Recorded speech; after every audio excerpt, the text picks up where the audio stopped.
Assalamualaikum warahmatullahi wabarakatuh. Waalaikumsalam. Sahabat Budaya Safari dimanapun berada, Alhamdulillah sekarang ini saya bersama Dr. Dadang Rukanta.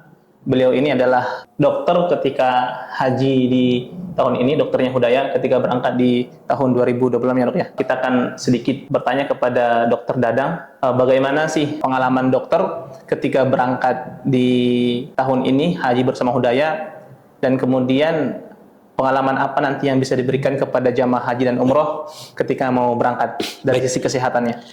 Baik, terima kasih Mas Panca ya. Alhamdulillah wa syukurillah bahwa saya kemarin bersamai jemaah haji Udaya. Ini yang kedua kali. Yang pertama tahun sebelum 2004 saya juga pertama.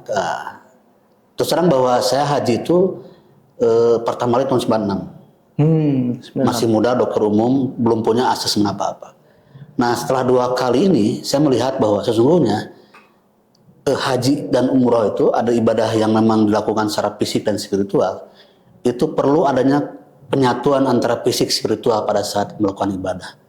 Mungkin tidak haji saja, sholat pun sama kan. Ketika kita melakukan ruku, sujud itu harus ada terinternalisasi bacaan sholatnya supaya kita mendapatkan khusyuk yang baik, sehingga tumanina dan tatmain qulub gitu. Nah dari dua tadi, maka saya lihat waktu awal tidak melakukan intervensi istilah kedokteran itu. Yang kedua saya melakukan intervensi. Yang saya menarik buat jamaahnya di Hudaya melakukan manasik itu sebulan sebelumnya. Difokuskan seperti sebuah daurah tarbiyah, apa santren kilat gitu ya. Iya. Nah, waktu sebulan ideal ya, karena saya baca dan saya analisis, saya praktekkan kemarin. Dilakukan sebulan ada conditioning secara fisik dan spiritual, cukup waktu untuk lakukan upgrading dan maintain kekuatan fisik dan spiritual. Spiritualnya oleh Ustadz diberikan pemahaman sehingga paham kenapa ibadah haji. Fisiknya persiapan. Manusia diciptakan oleh Allah itu antara fisik dari segumpal darah, mudghah, kemudian ada ruh. Tiupkan ruh dalam surat apa itu, surat lupa ya. Al-Hijr 29. Jadi fisik dan spiritual kalau kita upgrade bersamaan, maka akan membuat ibadah itu lebih mudah dan lebih sesuai sunnah dan berdampak pada, bukan bahasanya mabrur lah, mabrur fisik, mabrur spiritual. Nah Hudayat itu kan sebulan sebelumnya, kemarin kita coba asesmen, saya latih, saya kasih advice selama sebulan, tolong jaga ini, naikkan ini, makan ini, terus semua jamaah saya kasih nasihat, saya reminder gitu. Dan setelah berangkat pun yang menarik dan bagus buat saudara, dia di hotel transit, nggak langsung ibadah haji. Itu penting karena Indonesia dengan Arab Saudi sangat berbeda cuaca. Ada resiko climate, cuaca yang bisa berpengaruh. Perlu conditioning, perlu pembiasaan, perlu adaptasi. Ilmu yang sudah disiapkan di Indonesia tinggal diterapkan, ditambah dengan conditioning adaptasi cuaca yang ada di Saudi, kan dari agak jauh ya, bahkan kan didorong sekali untuk laki-laki sholat di masjid, ya kan keluar kan, ada paparan, ada gerakan kaki, gerakan kaki bergerak dalam sistem struktur manusia itu menstimulasi hormon, oli, metabolisme dan sebagainya. Makanan, kalau kita makan makanan Saudi kemudian kita diam, itu adaptasi pencernaannya akan terganggu. Beda ya dok ya makanan Indonesia dengan Saudi itu? Beda dong. Meskipun dia makanan misalkan ada nasi soto buatan Arab, pasti ada bedanya. Ada adaptasi di tubuh. Iya. Nah transit ini adalah proses conditioning, adaptasi, mempersiapkan ibadah yang berat. Apa ibaratnya? Armuna kan. Jadi Arafah, Muzdalifah, Jumroh itu berat itu karena dalam waktu hari berturut-turut. Jadi selama seminggu di transit itu cukup waktu untuk mengkondisikan fisik, supaya terutama fisik, sehingga pada saat ibadah nanti tidak kelelahan. Saya juga kasih advice lagi, suruh makan ini, olahraga ini, jaga makanan dan seterusnya gitu. Ustadznya juga ngasih kajian, refreshing, penyegaran, makin mantap. Bagi saya bahwa ketika fisik spiritual menyatu, tidak lagi tergoda yang lain, maka akan terjadi kekuatan yang sangat hebat dari tubuh kita. Maka ketika itu, meskipun yang lain tidak lewat Muzdalifah katanya ya, itu kita kan masih dari Mina, kemudian di Mina tuh bergesak-gesakan, krodit. Ya kalau menurut teori mah begitu berdesakan, krodit, banyak jalan, panas, akan banyak kejadian keluhan kasus Iya, ya. iya. Alhamdulillah di Mina nggak banyak kasus. Alhamdulillah. Ya, kemudian setelah itu juga ke Arafah, tidur di Muzdalifah, itu sesuatu banget lah ya. Jadi kalau kemarin sayang sekali yang KBH reguler tidak ikut Muzdalifah, itu momen dimana semua ego manusia itu hilang, yang ada Allah sama kita berdoa, ada refreshing di tengah malam.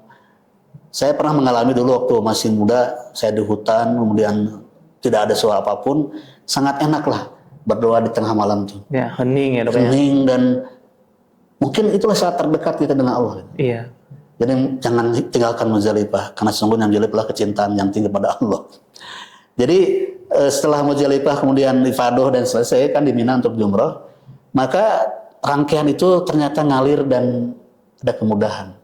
Kemudahan secara fisik karena memang dilatih dengan nyaman, mungkin juga kemudahan Allah berikan kemudahan. Nah, Hudaya melakukan seperti itu ya. Jadi dan itu sesuai dengan sunnah Nabi kan, Iya, sesuai dengan kehidupan Nabi. Jadi kesimpulan saya, program haji yang dilakukan Hudaya itu sudah mulai fisiologis sesuai dengan kebutuhan tubuh. Yang kedua, yang dilakukan ibadah sesuai dengan ittiba Nabi sehingga membuat fisik, stamina, spiritual haji jamaah itu lebih terjaga. Kejadiannya rata-rata 80% itu batuk pilek, saluran pernapasan. Wajar lah karena krodit segala macam. Itu pun juga karena sejak awal saya lihat jamaah itu tidak disiplin untuk pakai masker.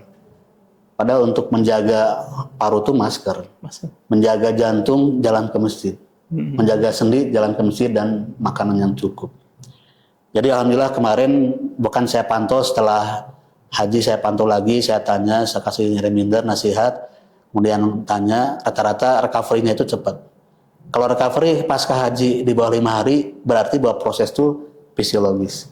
Tapi kalau 2 minggu, berarti memang tidak membuat sakit berat, cuman berarti bahwa prosesnya memang tidak fisiologis. Tubuh berusaha untuk beradaptasi cukup lama.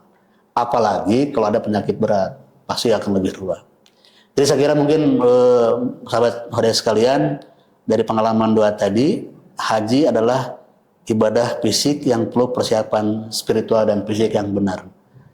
Supaya ibadah kita bisa dilakukan dengan nyaman dan sesuai ittiba sehingga mabrur fisiknya tersampaikan, mabrur spiritualnya biar Allah lah yang menentukan. Tapi insya Allah kan kalau bisa dengan sunnah, kemungkinan mabrurnya tinggi. Insya Allah. Betul Mas Banja. Masya Allah. Jadi sangat menarik ya apa yang disampaikan oleh dokter tadi. Jadi memang kita di Hudaya Safari itu selain memperhatikan tentang ruh, kemudian kita tetap memperhatikan secara fisik. Ya. Jadi untuk jamaah sekalian, mungkin kalau ada yang berminat, kita bina di ruh dan fisiknya, boleh Hudaya Safari. Kemudian kalau misalnya sudah daftar di tempat yang lain, mau berangkat tahun depan bersama dokter yang akan perhatikan fisiknya, boleh itu. Siap, saya siap bantu untuk istiqomah kesehatan jauh sebelumnya. Jangan 2 minggu, karena tubuh tuh punya adaptasi yang lambat. Sebulan itu ideal, 2 bulan apalagi.